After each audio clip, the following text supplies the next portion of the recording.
নমস্কাৰ আজিৰ এই ভিডিঅ'টোত আমি শিকিবলৈ যত্ন কৰো পলাই যোৱা বা পলাই বিয়া পতা এনে ধৰণৰ কথাবোৰ আমি কেনেদৰে ইংৰাজীত ক'ব পাৰিম গতিকে ভিডিঅ'টো ইন্টাৰেষ্টিং হ'ব আপোনালোকে স্কিপ নকৰাকৈ হেকলৈকে চাই থাকক ডেফিনেটলি আপোনালোকে এনে ধৰণৰ বাক্য অতি সহজে ক'ব পাৰিব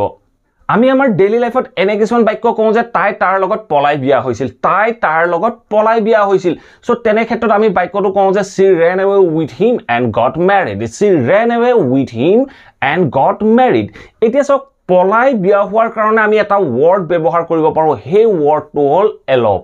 এলপ মানে হল পলাই কাৰোবাৰ লগত বিয়া হোৱা সো তেনেকুৱা ক্ষেত্ৰত আমি এলপ ভাৰ্বটো ব্যৱহাৰ কৰিম আপোনালোকে যেটো টেন্সত দৰকাৰ হয় হে টেন্সৰ মতে আপোনালোকে এলপ ভাৰ্বটো এলপড কৰিব পাৰে সো এটা কেইটামান এক্সাম্পলৰ মাধ্যমেৰে ইয়াক আমি কেনেদৰে ব্যৱহাৰ কৰিম তাৰ বিষয়ে জানিবলৈ যত্ন কৰো সো ফাৰ্স্ট এক্সাম্পলটো সক ফাৰ্স্ট এক্সাম্পলটো কি কৈছে the couple so bike da couple মানে আপোনালোকে নিশ্চয় বুজিবে কাপল মানে হল এজন লৰা আৰু এগৰাকী ছোৱালী এজন লৰা আৰু এগৰাকী ছোৱালী যেতিয়া থাকে তাক কোৱা হয় কাপল সো বাইকতে কৈছে the couple eloped in the middle of the night so বাইকতে কি কৈছে সক দা কাপল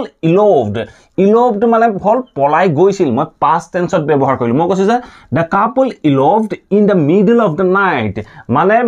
লৰা ছোৱালী হাল মাছ ৰাতি পলাই গৈছিল সো তেনেকুৱা ক্ষেত্ৰত মই বাক্যটো কলো the couple eloped in the middle of the night ঠিক আছে নেক্সট সেন্টেন্স সক নেক্সট সেন্টেন্স কি কৈছে one of my friends eloped with a blind man so বাক্যটো কি কৈছে সক one of my friends মোৰ এগৰাকী বান্ধৱী eloped মানে পলাই গৈছিল মোৰ এগৰাকী বান্ধৱী পলাই বিয়া হৈছিল কাৰ লগত বিয়া হৈছিল with a blind man এজন অন্ধ মানুহৰ লগত পলাই প্লানি বিয়া হৈছিল সো তেনেকুৱা ক্ষেত্ৰত মই বাক্যটো কৈছো one of my friends eloped with a blind man মানে মোৰ এগৰাকী বান্ধৱী এজন অন্ধ মানুহৰ লগত পলাই গৈছিল ঠিক আছে নেক্সট সেন্টেন্স সক নেক্সট সেন্টেন্স কি কৈছে she eloped with him so বাক্যতে কি কৈছে সক she eloped with him তাই তাৰ লগত পলাই গৈছিল তাই তাৰ লগত পলাই গৈছিল বুলি কওঁতে আমি কলো she eloped with him so আমি বাক্যটো ক'ব পাৰো যে she ran away with him and got married তেনে ধৰণে নকৈ আমি ক'ব পাৰো she eloped with him তাই তাইৰ লগত তাই তেওঁৰ লগত পলাই গৈছিল বা পলাই বিয়া হৈছিল ঠিক আছে নেক্সট এক্সাম্পলটো সক নেক্সট এক্সাম্পলটো কি কৈছে we are planning আমি প্ল্যানিং কৰি আছো কি প্ল্যানিং কৰি আছো to elope আমি পলাই যাবলৈ পলাই বিয়া হ'বলৈ আমি প্ল্যানিং কৰি আছো সো ধৰক আপোনাৰ ফ্যামিলিয়ে বা কোনোবাই সাপোৰ্ট নকৰে তেতিয়া দুইজনে ডিসিশন লৈছে যে আমি পলাই প্ল্যানি বিয়া পাতিম তেনেকুৱা ক্ষেত্ৰত বাক্যটো হ'ব we are planning to elope আমি পলাই যাবলৈ পলাই বিয়া হ'বলৈ আছনি কৰি আছো ঠিক আছে নেক্সট সেন্টেন্স সক নেক্সট সেন্টেন্স কি কৈছে I will never elope with anyone I will never elope with anyone মানে হল মই কেতিয়াও কাৰো লগত পলাই